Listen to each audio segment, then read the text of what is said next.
Tengo el gustazo de estar con Laura Cuesta-Cano, que es profesora de bueno, todo se puede andar, de cibercomunicación en la Universidad Camilo José Cela. Sí. Y además eres autora del libro Crecer con pantallas. Sí. Todo un gustazo. Muchas gracias. Es un tema muy importante en el que tenemos que cuidar muchísimo a las familias. Hemos tenido la suerte de además de encontrarnos aquí en la presentación de unos modelos de tablets de SPC, Sí. de una compañía española. Y fíjate tú, o sea, es muy interesante el mensaje que hoy hemos tenido en este encuentro, porque hablamos de no quitar pantallas a nuestros hijos, tal y como creemos, porque por lo general pues los padres decimos fuera pantallas, no móviles, ¿hasta cuándo? ¿Cómo lo hacemos? Y muchas veces también castigamos, incluso con ese premio recompensa de las pantallas. Lo cierto es que ellos han nacido en una era completamente diferente a la nuestra y que tenemos nada más que mejor que educar y ayudarles, acompañarles en este crecimiento, tanto para ellos como para nosotros, ¿no? Sin duda, sí. ¿Cuál es el mensaje que tú dejarías o que crees que debemos de tener ante esta situación? Yo creo que tenemos los padres y las madres el gran reto de educar a hijos digitales ya en esta sociedad digital que nos ha tocado vivir y por tanto el alejarles de la tecnología o alejarles de las pantallas no es la mejor opción, puesto que viven rodeados de un entorno tecnológico, no solo por lo que van a encontrar entre sus iguales, sino que ellos mismos nos ven a nosotros, a los adultos, manejar en nuestro día a día tecnología. Por tanto, nuestra función como padres y madres va a tener que hacer esa mediación parental, que es la supervisión y el acompañamiento y la alfabetización de nuestros hijos en este entorno digital. Por supuesto, siempre va a ser adecuado a una edad, es decir, no podemos empezar a darles esos primeros dispositivos a edades más tempranas, porque cada vez sabemos que se dan los primeros móviles con edades muy jóvenes, sin ningún tipo de acompañamiento y sin ningún tipo de formación.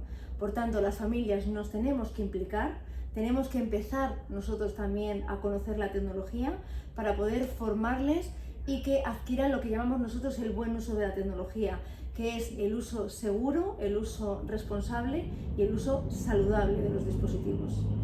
Es que esa parte es muy importante, porque muchas veces lo dejamos como hemos hablado también pues del mundo irreal y del mundo real, y no hay un mundo irreal y un mundo real, es que al final una cosa va ligada con la otra, es el momento en el que estamos, ¿no? En la era de la tecnología. Y además todo lo que les pueda pasar, todos los riesgos que les pueda pasar a nuestros hijos en el entorno digital, incluso que ellos mismos sean autores de algún ciberdelito en el entorno digital, la responsabilidad va a ser no solo de ellos muchas veces, sino también va a ser responsabilidad nuestra como responsabilidad subsidiaria de padres que somos de menores. Entonces todo esto lo tenemos que conocer y todo este acompañamiento en el proceso de alfabetización digital le tenemos que hacer al final desde que empiezan, desde que nacen. Entonces lo importante es que hablemos mucho con nuestros hijos, que conversemos muchísimo con ellos, que dialoguemos, pero desde la escucha activa, es decir, desde esta conversación empática, sin críticas, sin culpabilizarles, y que realmente ellos entiendan que vamos a hablar de tecnología sin miedos y normalizándolo el uso de la tecnología en casa, pero mucho antes incluso de darle los dispositivos. O sea, no vamos a esperar a dar ese primer móvil, ese primer smartphone, esa primera tablet, sino vamos a empezar con la educación en el entorno digital antes de que empiecen a utilizar la tecnología. Claro, pero una duda es de, bueno, vale, sí, muy bien, yo ahora les doy una chapa, les doy una charla de cómo es el enfrentarse al mundo digital, pero quizá nos tienes que darte unas pautas de cómo debemos hacerlo, porque muchas veces nos quedamos en ¿por qué no puedes?, ¿por qué no debes?, ¿por qué no puedes?, ¿por qué no?, ¿por qué no?, ¿por qué no? O, como no sabemos qué decir, ¿por qué lo digo yo y por qué no? Claro, tenemos que huir de esos mensajes que muchos conocemos ya por nuestros padres, los que somos más mayores. Entonces, indiscutiblemente tenemos que razonar.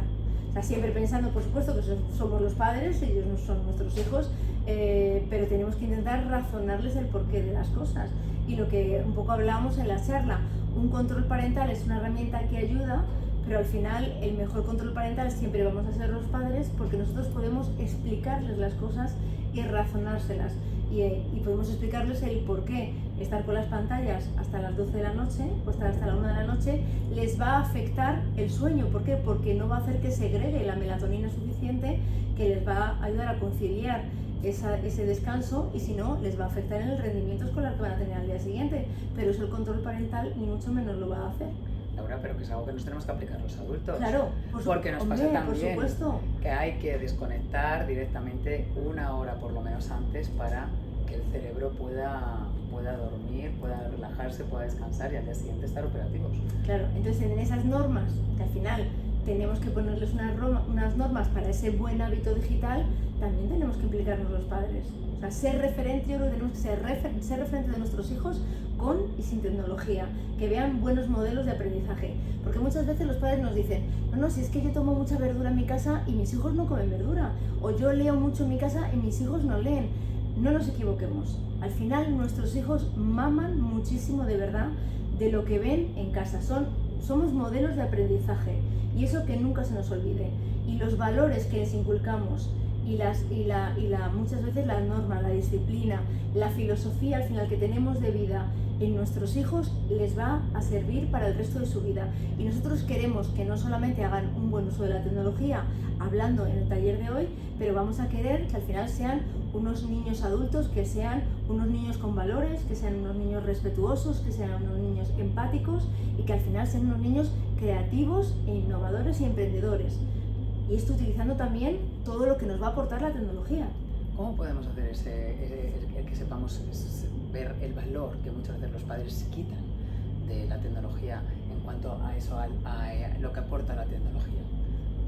Pues pensando, fíjate, uno de los grandes errores es pensar que tecnología es simplemente las redes sociales, que tecnología es Instagram, TikTok y Fortnite, que reducir ese reduccionismo a que solo eso es tecnología.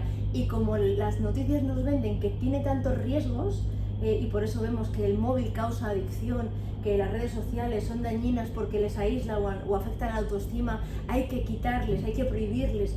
Si viéramos y tuviéramos un miramiento mucho más amplio y pensáramos que tecnología es mucho más allá, pues pensaríamos todas las oportunidades que les va a brindar la tecnología para ser muchos más, como digo, más creativos, más innovadores, más emprendedores, y van a desarrollar un potencial enorme en un futuro.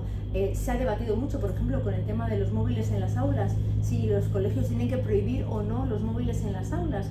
El móvil personal como tal que se lleva en el bolsillo, si no tiene ningún objetivo pedagógico, bueno, pues por supuesto no tiene que estar en las aulas, pero es que tecnología es mucho más allá. Tecnología educativa está diseñada con unos objetivos pedagógicos. No tenemos que sacar la tecnología de las aulas. Y se equivocan cuando muchas veces nos venden los medios de Suecia ha prohibido la tecnología en las aulas, ha dado marcha atrás, ni mucho menos.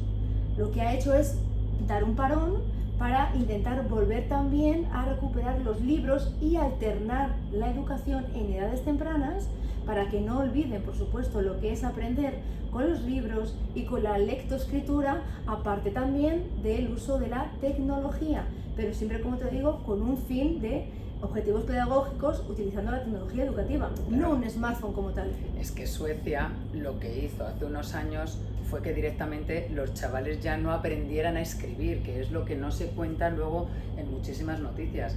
Era que directamente empezaban a utilizar lo que son los dispositivos y no aprendían lo que tú has dicho, la escritura en papel. Efectivamente.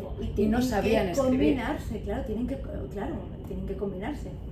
Entonces, al final eso no deja de ser pues algo que se va viendo y que se va avanzando.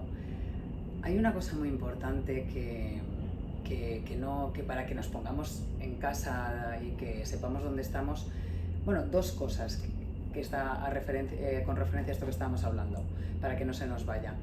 Que tiramos de titulares sensacionalistas, sí. Nada de alarmas, no. Nada de, oh por Dios, la tecnología es lo peor. No. Me gustaría que contaras tú por qué también. Porque yo creo que no ayuda a los padres. O sea, yo creo que esos mensajes alarman a las familias, pero no les dan pautas, no les dan consejos. Al final, lo que hace es que les desborda aún más. Nos llegan familias desbordadas sin saber qué hacer, sin saber dónde acudir.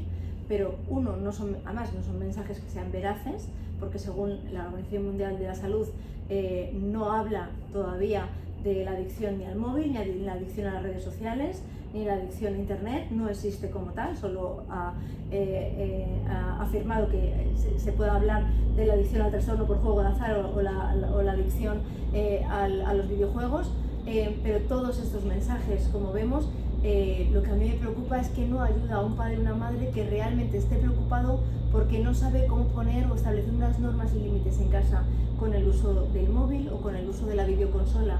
Entonces, esto no ayuda. Tenemos que orientar a las familias a establecer esas normas, esos límites, y en caso de que efectivamente haya un problema, porque efectivamente con la tecnología puede haber un problema, incluso de llegar a posibles conductas adictivas, enseñarles a cómo recurrir a los verdaderos profesionales especialistas sanitarios y que les puedan ayudar en ese caso. Y luego la segunda parte, lo que íbamos a hablar, es que para que cojamos el referente en casa, es que el 40% de los adolescentes, según un estudio, recurren a las redes, recurren a sus smartphones o a sus dispositivos porque se sienten solos. Efectivamente. Es algo que es bastante dramático, un 40%. Entonces eso nos hace reflexionar a los adultos. Que no caemos. ¿Por qué nos hace reflexionar a los adultos? ¿En qué momento están fallando los padres? ¿Por qué ha salido estos datos tan importantes de que los chavales se sienten solos? Porque realmente los padres últimamente no están pasando tanto tiempo en familia, no dedican tanto tiempo a sus hijos como ellos necesitan, y al final recurren a la tecnología para cubrir esas carencias que antes sí que tenían. Entonces, es que muchas veces damos la vuelta a la tortilla, como te digo en los artículos. No es que las redes sociales o la tecnología les aísle, no es que les cause depresión o ansiedad, sino es que muchas veces la situación social que están viviendo les hace recurrir a la tecnología porque se sienten deprimidos, porque se sienten con ansiedad, porque se sienten solos, y entonces recurren a los videojuegos, porque a lo mejor ahí, en ese videojuego, encuentran un grupo de personas con las que charlar y que les hacen sentirse bien, porque en casa no tienen a nadie más. Fijaos lo que os estamos contando. Ahora habrá muchos que están en casa diciendo, bueno, vale, ¿cómo pongo unas normas? Me gustaría que hiciéramos un pequeño repaso de qué tips podríamos hacer para directamente saber cómo poner normas, porque muchas veces los padres pues nos da vergüenza contarlo, nos da vergüenza hablar, o no sabemos, porque no sabemos cómo hacerlo. ¿Cuáles serían esos tips para empezar con unas normas, unas pautas y esa educación? Tiene que estar adecuado, por supuesto, como decía, la familia, las necesidades de la familia, las necesidades del menor. Lo que os contaba antes, en cuanto al uso de videojuegos, por ejemplo, hay familias que deciden pues, que en horario escolar, de lunes a viernes, no se juega a la consola y prefieren dejar los fines de semana. Y hay familias que no, que prefieren que cuando el menor ha terminado sus tareas, ha venido del colegio y ha terminado las tareas, dejar unos horarios, media hora al día, una hora al día, para que pueda jugar un ratito siempre con sus amigos. Y eso funciona, pero siempre que se equilibre y que se conjugue con lo que llamamos ocio saludable, es decir, que el niño o la niña no dedique todo el tiempo de ocio a que sea ocio con pantallas, es decir, que siga saliendo a la calle a hacer un deporte, a que siga saliendo a la calle a jugar con sus amigos, que vaya a dar una vuelta, que salga con nosotros y hagamos planes familiares, pero tenemos que implicarnos, la familia, también en hacer esos planes familiares. Claro, es que entre otras cosas que podéis hacer es como directamente acompañarles en las redes sociales o en las redes que tienen. Yo directamente no he llegado a pensar, uy, esto ya no lo puedo aprender. No, he dicho, yo no me puedo quedar atrás. Es que quiero saber dónde está, qué está. Claro. Yo ya me he hecho birria. Claro, yo estoy en todas. Claro, en todas. Estoy en todas. Vamos a hacer birria, vamos a hacer TikTok, Yo estoy en todas. Y así de esa manera no es espiar, sino que para tú conocer, sepas trabajar para y utilizarlo, y además que nos sirven a nosotros también para trabajar y para hacer un montón de cosas. Sí. pues nada, pues hay muchísimas cosas que se nos han quedado en el tintero, pero ya iremos hablando de ellas. Pero al final es fascinante, es seguir aprendiendo y además aprendiendo junto a ellos, que yo creo que es lo más bonito de la vida. Yo creo que la educación de nuestros hijos creo que es lo mejor que podemos hacer, y el poder seguir acompañándoles año tras año y seguir aprendiendo mutuamente, porque nosotros les educamos, pero nosotros aprendemos muchísimo de ellos. Y para mí, vamos, me ha resultado de las cosas más fascinantes que he logrado con mis hijos. O sea, que mis hijos a día de hoy, que son adultos, me sigan enseñando cosas cada día, a mí me resulta realmente interesante. Mis hijos y mis alumnos, porque mis alumnos cada día me enseñan también cosas nuevas. Entonces creo que nos lo tenemos que tomar no como otra cosa más que nos toca añadida a todo lo que tenemos que hacer, sino como un reto realmente interesante que vamos a hacer con nuestros hijos, aprender de nuestros hijos. Me parece realmente bonito. Pues con este mensaje lo dejamos, ya nos vamos a despedir. Gracias. Así que muchísimas gracias, Laura, y bueno, pues seguiremos aquí en eso de acompañarles y en las redes sociales y en todo tipo de tecnología que nos puede ayudar en todo, por supuesto que sí, a lo que nos viene y en lo que estamos, en esta nueva revolución. Y prepararles para este presente futuro, que creo que va a ser fascinante para ellos. Pues muchísimas gracias. Gracias, muchas gracias.